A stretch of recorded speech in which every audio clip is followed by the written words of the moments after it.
नमस्कार, मैं हूँ गीता गुप्ता। एमवीटीवी समाचार में आप सभी का स्वागत है। आइए नजर डालते हैं आज की सुर्खियों पर। पनवेल स्थित भंगारपाड़ा मानघर में एक पति ने अपनी ही पत्नी पर हमला कर उसे मौत के घाट उतार दिया। पनवेल शहर पुलिस ने 2 बाल गुना आरोपी को गिरफ्तार किया।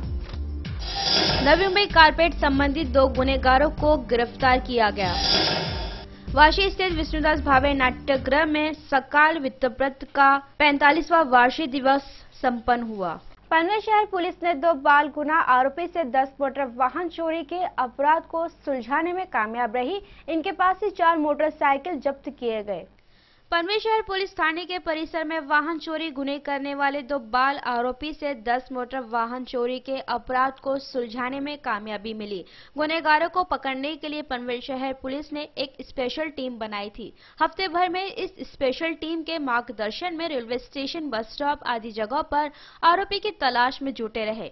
गुप्त जानकारी मिलने के बाद आरोपी को गिरफ्तार कर लिया गया है। इसके बाद उन्होंने अपने गुने की कबूली दी। पुलिस ने इनके पास से 10 मोटरसायकल जप्त किए गए हैं। मोटरसायकल चोरीचं प्रमाण वाढलेलं होतं आणि ते जास्तीत जास्त वाढलेलं होतं ते रेल्वे स्टेशन्स आणि बस स्टँड या परिसरामध्ये वाढलेलं होतं।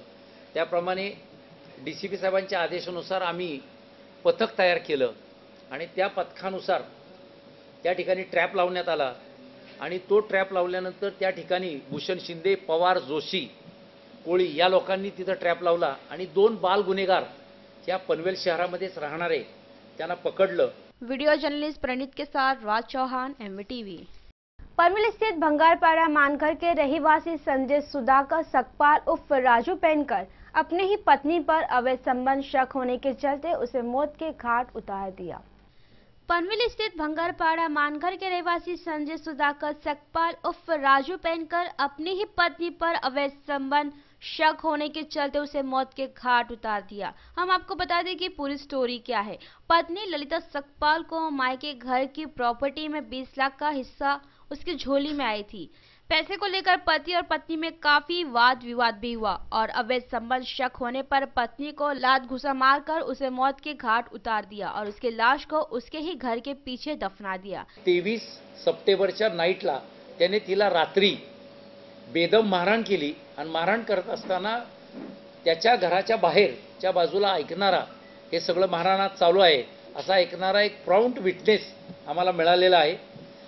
त्याचप्रमाणे हा जो संजय सुधाकर सकपाळ ह्याने काय केलं की तिला मारल्यानंतर ती जी बॉडी आहे तिथं खड्डा खांदून पारू धाब्याच्याच मागे 40 फूट 50 फुटावरती त्या नाल्याच्या बाजूला पुरून टाकलं।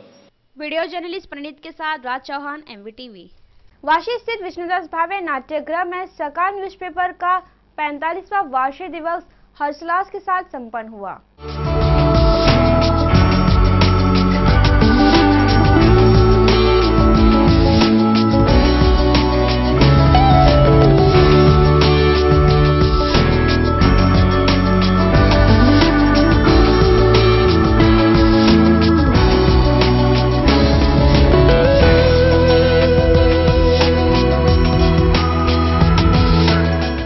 वाशी स्थित विष्णुदास भावे नाट्यगृह में आयोजित सकाल वित्तव्रत का 45वां वार्षिक दिवस हर्षोल्लास के साथ संपन्न हुआ। इस कार्यक्रम में नवी मुंबई के बड़े बड़े दिग्गज मान्यवर उपस्थित रहे। इस कार्यक्रम में मराठी अभिनेता अंकुश चौधरी, विधायक मंदा म्हात्रे, पनवेल विधायक प्रशांत ठाकुर, महापौर सुधाकर सोनावणे, उप महापौर अविनाश लाड, विरोधी पक्ष नेता विजय चौगले उपस्थित थे। अंकुश चौधरी ने अपने जीवन के कुछ खुशी के पल लोगों तक रखे। विधायक मंदा म्हात्रे ने अपनी खुशी इजहार की और साथ ही सकाल वित्तव्रत को शुभकामनाएं दी। माझं आणि सकाळचं नातं, मी आणि सकाळ हे सकाळी ज्यावेळी मी उठते त्यावेळी पहिला सकाळ वाचते आणि माझं आणि त्याचं एक घरातले आणि घरातले संबंध असं नातं आहे सगळ्या नव्या मुंबईला माहिती आहे। ज्यावेळी सकाळ आमच्या इथे आली त्यावेळी सकाळचं नामकरण होऊन सर्व ठिकाणी नाव जावं सकाळ आणि महिलांमध्ये सकाळ वाचनाची आवड निर्माण म्हणून आम्ही सकाळच्या माध्यमातून वेगवेगळे उपक्रम घेतले। मग मेहंदी स्पर्धा असेल, कुकिंग स्पर्धा असेल आणि आम्हाला पुरवणी नव्हती त्यावेळी आमच्या बातम्यात एक कॉलम लागायचा सकाळमध्ये। पण ज्यावेळी आदरणीय प्रतापराव पवारजी एका वर्धापन दिवसाला आले त्यावेळी मी मागणी केली की आम्हाला एक तरी पान तुम्ही सकाळमध्ये महिलांसाठी किंवा नव्या मुंबईसाठी द्या. आणि लगेच त्यांनी ते मान्य केलं. आणि मला वाटतं नव्या मुंबईमध्ये आता अनेक पुरवण्या अनेक वृत्तपत्रांच्या निघतात, पण सगळ्यात पहिली वृत्तपत्राची पुरवणी निघाली ती सकाळची. ती आपल्याला सगळ्यांनाच मान्य करावी लागेल. सकाळची बांधिलकी सर्व समाजातल्या लोकांची आहे. मग ते ग्रामीण असतील, शहरी असतील, मग ते आरोग्याचे विषय असतील किंवा महिलांचे तर काही विचारूच नका.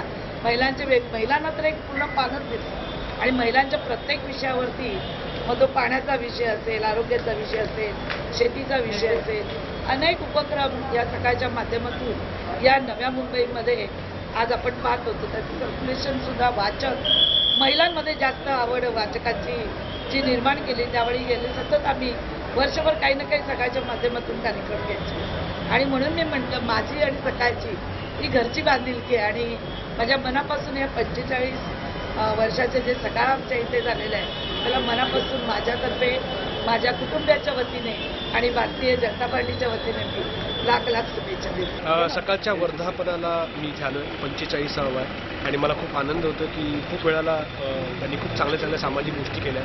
माझ्या घरचा एक पेपर जो सकाळ आहे त्याच्याशी माझे लहानपणापासूनचा संबंध तो आजही आहे. आणि या वर्धापन दिनाला पाहुणा म्हणून मला बोलवलं त्याबद्दल मी त्यांचा खूप आभारी आहे. वीडियो जर्नलिस्ट सूरज की report, MVTV। Navi Mumbai carpet संबंधित 2 गुनहगारों को खांदेश्वर पुलिस ने गिरफ्तार किया है। नवी मुंबई कारपेट संबंधित 2 गुनहगारों को गिरफ्तार किया गया है। गुनहगारों के नाम दिनेश कश्यप, जगन्नाथ सरोज है। इनके पास से 1000 रुपए की कारपेट जब्त की गई। इन आरोपी के फरार होने की जानकारी मुंबई पुलिस को मिली थी, जिसके बाद खांदेश्वर और पनवेल में कारपेट चोरी करने वाले 2 टोलियों को पकड़ा गया।